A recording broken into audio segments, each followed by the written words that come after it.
Let's face it, most of us have a really hard time staying focused, but no worries, I got you. In this video, I'm gonna be going over the 5 biggest mistakes that are ruining your focus. So let's get right into it. Number 1, don't trust your brain, because your brain doesn't want what's best for you. It will try to convince you to do everything except for the thing that you need to get done. Need to work on an essay? Just keep reminding yourself that you need to work on that essay. Your brain will keep trying to tell you to do everything else except for that essay, but you have to keep reminding yourself, I gotta work on that essay. Your brain has probably tried to convince you thousands of times to do something that you should not be doing. Because for me, it's happened quite a lot. There's so many times where my brain has convinced me to just keep watching one more episode, eat the entire bag of chips, it's fine. That pint of ice cream, eat the whole thing. It's okay, just scroll a little longer. Your brain will try to convince you to do anything that you should not be doing. And this is why your brain cannot be trusted. Your brain will try to find any excuse not to do the work because it wants what's easy and convenient. Just keep reminding and reassuring your brain that you need to get this task done. For me personally, and many people that I know, we have to remind ourselves every 15 to 30 seconds to stay on task, especially when you're just getting started. And I'm gonna give you an action step here. The next time you work on something, have a notepad with you and write down every single time your brain thinks of something else to do. You're gonna be surprised at how many times it comes up.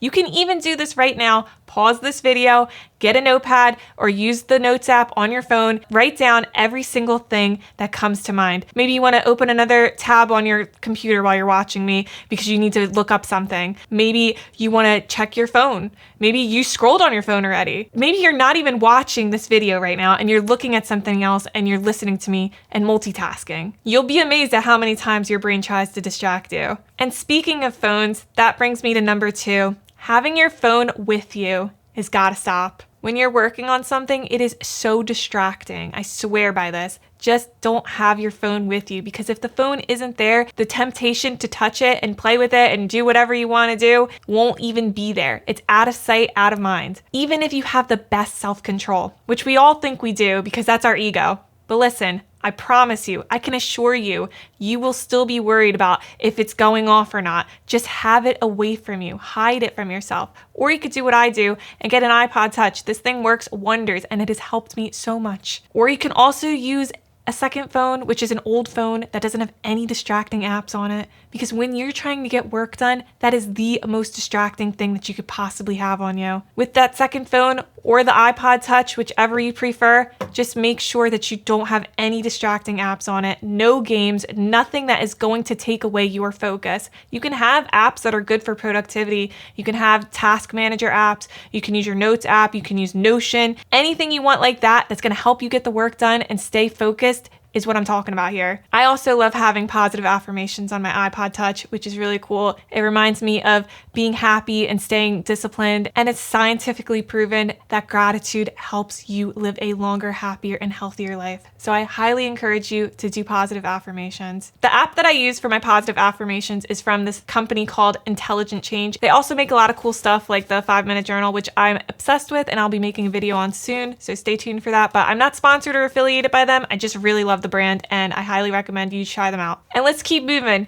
Number 3, stop having a victim mentality. Stop allowing yourself to suffer because you are in control of your life. You are in control of everything that you do. When things are difficult, maybe you're thinking, oh, it's so unfair. My life is unfair. No, girlie, it's unfortunate. Change my life is unfair to it's unfortunate, because you can control your life and you can change things when they're not working. If something is bothering you, simply fix it. Don't overcomplicate it, just fix it. Loud neighbor, construction, annoying sibling that's singing at the top of their lungs, get out of the house, go somewhere that's quiet. Library, cafe, Barnes & Noble cafe. Just find somewhere that's quiet and you can get the work done. You won't get distracted. You can also use headphones, just block it out. You do not need to let yourself suffer. Please stop allowing yourself to suffer and have everything you need within arm's reach. Make sure you do not have to leave the room, because every time you're leaving the room and every time you have to get up, you're forgetting what you need to do. You're making it harder to stay focused on what you need to get done. Get a notepad and make a checklist of every single thing that you run into next time you get down to work. Need pens?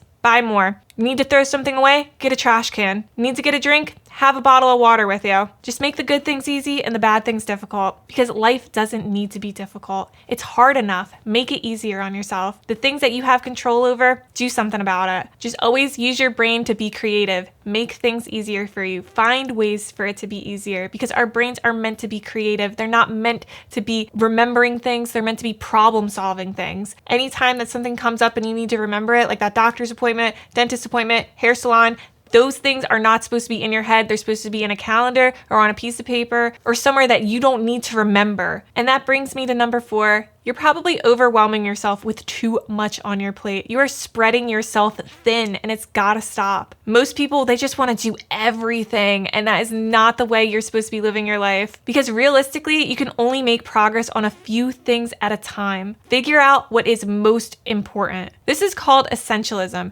And what most people do is this. They spread themselves out way too thin. And that is what I'm talking about here. You don't want to be doing that. Essentialism is where you focus on 1 to 2 things max. Because in order to make progress on something, you need to be putting a lot of effort into it, not just a little bit in a whole bunch of different areas of your life. When you work on way too many things, you're not going to see a lot of progress. You actually don't see any results, and you're going to end up burning out. So save your energy, girly, and work on what is most important. Everything else can wait. And the last one here is number 5. You're probably working on the wrong things at the wrong time. You can break the day up into 3 categories: morning, afternoon, and evening. Most people get their best analytical work done in the morning. This is the best time to eat the frog. That is the most daunting task of the day. You want to get that done first. Instead of waking up, doing a bunch of things that you're not supposed to be doing, like cleaning the house or an elaborate morning routine. I am so not about that.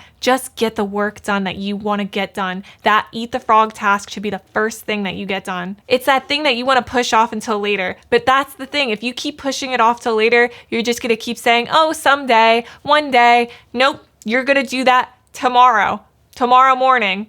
Eat that frog. You can still have a simple morning routine, but the sooner you eat that frog, the better off you're going to feel and the better off your productivity is going to be. And creative work should be done around 12 to 3 p.m. That's when your brain points are dwindling down and they're not as strong as they are in the morning. You're going to be able to get that kind of work done better then. You could try brainstorming, writing, having meetings, designing, doing any types of artsy stuff. That's the type of work I'm talking about. And don't do chores until the end of the day. I know it's tough, and sometimes I cave in because dishes pile up, but really try to take my word for this. Do those chores like vacuuming, cleaning, tidying up, organizing. Save those chores for the end of the day when you're winding down, because it actually makes it a lot easier to fall asleep at night. Chores don't require any brain power, seriously. Just take my word for this. And you can try listening to nice calming music like jazz or rain sounds, thunder, whatever your vibe is, girly. Just try this out tonight, and I promise you it is going to have you feeling your best the next day. I also have a bedtime routine in my free community. It's called Empress Energy. If you're interested in that, the link is in the description. And